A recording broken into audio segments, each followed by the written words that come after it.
Մարտի 5-ին Գարեգին II ամենայն հայոց կաթողիկոսն ընդունեց Էջմիածնի բժշկական կենտրոնի տնօրինությանը եւ բուժանձնակազմին բժշկական կենտրոնի տնօրեն Գոռ Ասատրյանի գլխավորությամբ։ Հանդիպմանը վեհափառ հայրապետն իր օրհնությունն ու գնահատանքը բերեց ներկաներին առողջապահության ոլորտում իրենց նվիրյալ առաքելության համար։ Նորին սրբությունը հորդորեց, որ հիվանդանոցի բժիշկներն ու բուժանձնակազմն առավել մեծ նախանձախնդրությամբ իրենց մասնագիտական կարողություններն ու հմտությունները ծառայեցնեն բուժման կարիք ունեցող անձանց ապաքինմանը։ Նորին սրբությունը կարևորեց նաև բուժանձնակազմի մասնագիտական ու խորհրդատվական աշխատանքը ազգաբնակչության շրջանում ծնելիությունը խթանելու եւ առողջ սերունդ մեծացնելու գործում ի նպաստ ազգային կենսունակության ամրապնդման։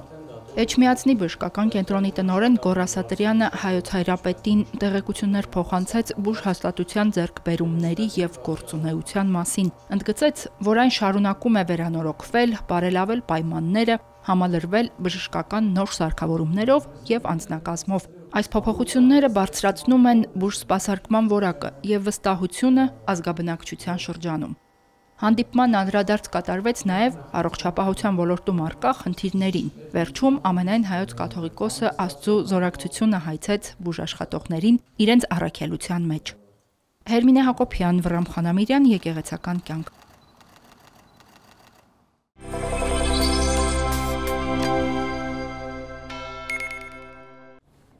Այս տարի մեծ պահքը մարտի 2-ից սկսվեց։ Յուրաքանչյուր քրիստոնյա աղոթքի, ծոմապահության, ինքնաքննության, մտքի եւ հոգու նորոգության ժամանակաշրջան է անցնում, մասնակցում խոկումների, եկեղեցական արարողությունների։ Արևագալի ժամերգությունը դրանցից մեկն է։ Մեծ պահքի շրջանում է կատարվում միայն երկուշաբթիից ուրբաթ առավոտ կանուխ։ Այն սկզբնական շրջանում կատարվում էր որպես առավոտյան ժամերգության վերջնամաս եւ 7-րդ դարում Եզր Փառաշնակերտցի կաթողիկոսի ջանքերով հաստատվեց որպես առանձին ժամերգություն, իսկ 12-րդ դարում Սուրբ Ներսես Շնորհալի հայրապետի շնորհիվ հարստացվեց շարականներով, աղոթքներով։ Այս ժամը Քրիստոսի հարության խորհուրդն ունի, քանի որ հարությունից հետո Հիսուս այս ժամին երևաց իր աշակերտներին։ Արևածագիներ նաև, որ յուղաբեր կանայք Տիրոջ գերեզմանին այցի գնացին եւ տեսան, որ հարություն է առել։ Ժամերգության ընթացքում հնչող շարականները նվիրված են լույսին, արևածագին, կյանքի ճանապարհը խորհրդանշող Քրիստոսին։ Արևագալի ժամերգության հոգեթով աղոթքների, շարականների եւ քարոզների շնորհիվ մենք ամեն անգամ կարծես լուսակերպվենք, վերալուսավորվենք,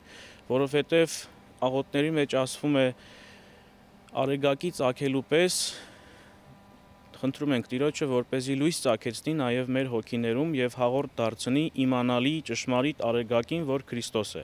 Արեգակը խորհրդանշում է Քրիստոսին, որովհետեւ Քրիստոս, ինչպես ճշմարիտ արեգակ, ծագելով արևելքում լուսավորեց ամբողջ մարդկությանը։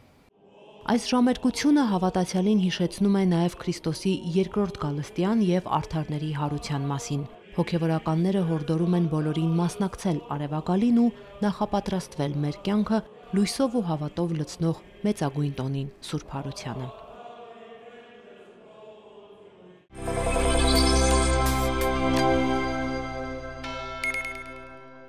Ֆրանսիայում արևելյան ուղղափառ եկեղեցիների խորհուրդ է ստեղծվել։ Մարտի 6-ին Ֆրանսիայի հայոց թեմի առաջնորդարանում թեմակալ առաջնորդ Գրիգոր եպիսկոպոս Խաչատրյանը հանդիպել է Ղպտի ուղղափառ եկեղեցու Փարիզի եւ Հյուսիսային Ֆրանսիայի առաջնորդ Մարկոս եպիսկոպոսին, Հարավային Ֆրանսիայի առաջնորդ Ղուկաս եպիսկոպոսին, Ասորի ուղղափառ եկեղեցու Ֆրանսիայի միտրոպոլիտ Ժորժ եպիսկոպոսին, քահանաների եւ աշխարհականների։ Գումարվել է միության հիմնադիր ժողովը հաստատելու կանոնադրությունը եւ ընտրելու խորհուրդը նախագահող եպիսկոպոսին։ Ժողովը հաստատել է կանոնադրությունը եւ միաձայն նախագահ ընտրել Գրիգոր եպիսկոպոս Խաչատրյանին։ Առաջիկա օրերին նորահաստատ կազմակերպության կանոնադրությունը եւ ղեկավար կազմը կգրանցվեն պետական մարմիններում։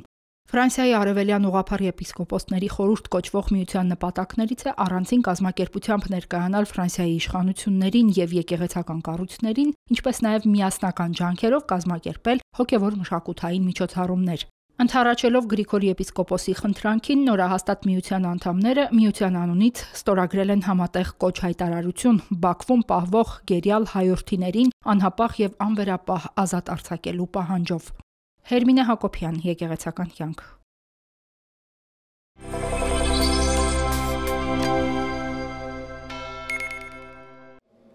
Գևորգյան հոգևոր ջեմարանում մարտի 6-ին մագիստրոսական ավարտաճառերի պաշտպանություն տեղի ունեցավ։ Մայրաթորի տարբեր կառույցներում ծառայող 4 սարկավակներ քննիչ հանձնաժողովին ներկայացրին տարբեր աշխատանքներ։ Անդրադարձան հոգևոր, կրոնական, եկեղեցական, պատմական թեմաների եւ հիմնախնդիրների։ Տիգրան Սարգսակ Հակոբյանը ներկայացրեց կրոնական զոհաբերության էթոլոգիական համատեքստը ղևտական գրքի օրինակով։ 5 կտակարանի գրքերից այս մեկը իսրայելցիներին տրված օրենքների ժողովածու է։ Եբրայական կրոնի օրենքների եւ ծեսերի մեջ են զետեղված նաեւ զոհաբերումների տեսակները եւ կատարման կարգը։ Զոհը հաշտեցնում էր մարդուն եւ Աստծուն, զոհը հաշտեցնում էր մարդուն եւ զոհը հաշտեցնում էր մարդուն եւ իր հոգուն։ Այս տեսանկյուններից շատ կարևոր է, որովհետեւ փաստացի այս զոհաբերությունների ինստիտուտը ձևավորել է մարդկային փոխհարաբերություններ եւ դրա շնորհիվ մենք հնարավորություն ունենք տեսնելու մարդու վարքը, ինչպես է զոհաբերությունը, ինչպես է ցուլի, նոխազի, ոչխարի, աղավնու կամ հացի զոհաբերությունը օգնել 5 կտակարանյան մարդուն հաղթարել իր առօրյա խնդիրները, ստրեսները,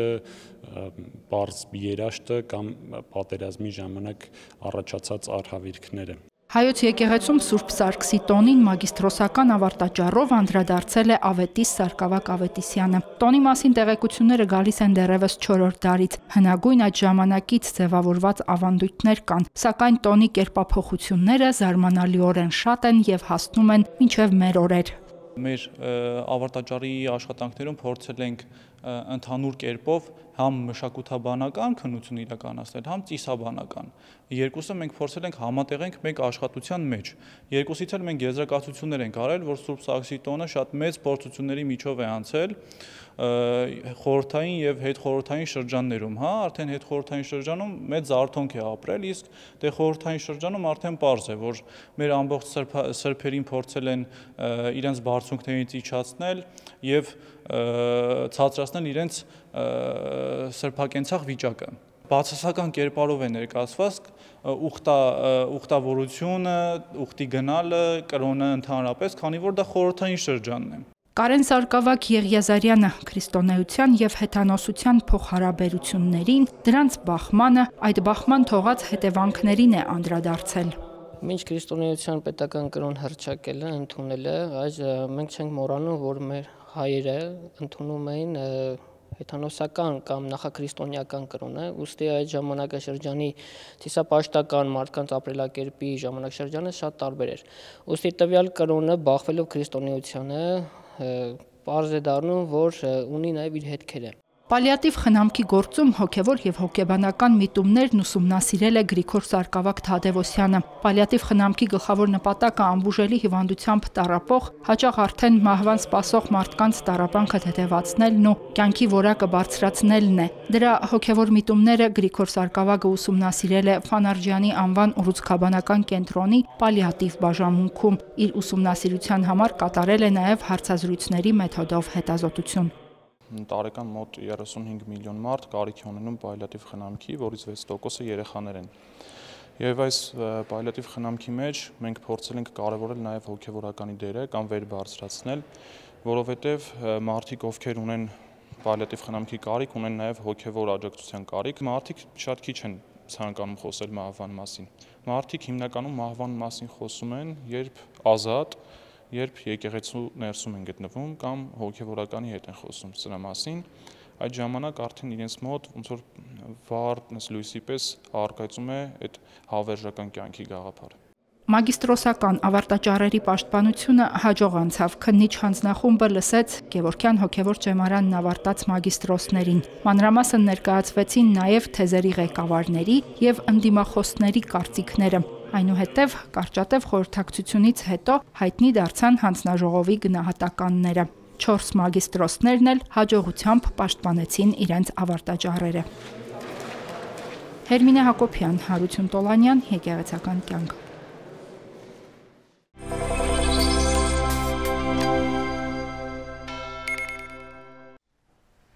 Հայկական բարեգործական ընդհանուր միության Նյու Յորքի գրասենյակի Արցախի հետազոտական դրամաշնորհներ ծրագրի շրջանակում է հրատարակվել Արցախ Taste of Home գիրքը։ Ժինգյալով հաց, փախլավա, կորկոտ գրքում արցախյան խոհանոցի 1 տասնյակ բաղադրատոմսեր են ընդգրկված։ Իմաստն է, որ Արցախի ոչ նյութական մշակույթը, որը հիմա ամենաարագն է կորում։ Գիտեք, եթե մենք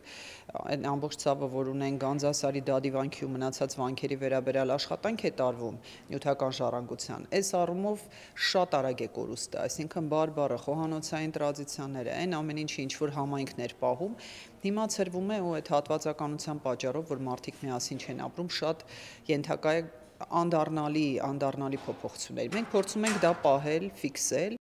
Մեծ բանահավաքչական աշխատանք է նախորդել գրքի հրատարակությանը։ Հայկական բարեգործական ընդհանուր միության Երևանի գրասենյակը գտել է Հայաստանում բնակվող արցախցիների, գրի է առել բաղադրատոմսեր, որոնք իրենցով մի քանի սերնդի պատմություն ու ավանդույթ են ներկայացնում։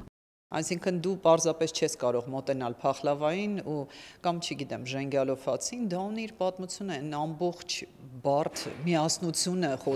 բուսատեսակների, որոնք միավորվում են իրար հետ ու այդ հարմոնիան են ստեղծում, էլի։ Այնքան նման է դա Արցախին ու իսկականից երևի Լեռնային խոհանոցին առանձնահատուկ ինչ-որ բան է, որ պետք է պատրաստ լինես դրան, ցանկացած մարդու համար չէ, բայց նաև շատ իմաստուն է եւ շատ օգտակար։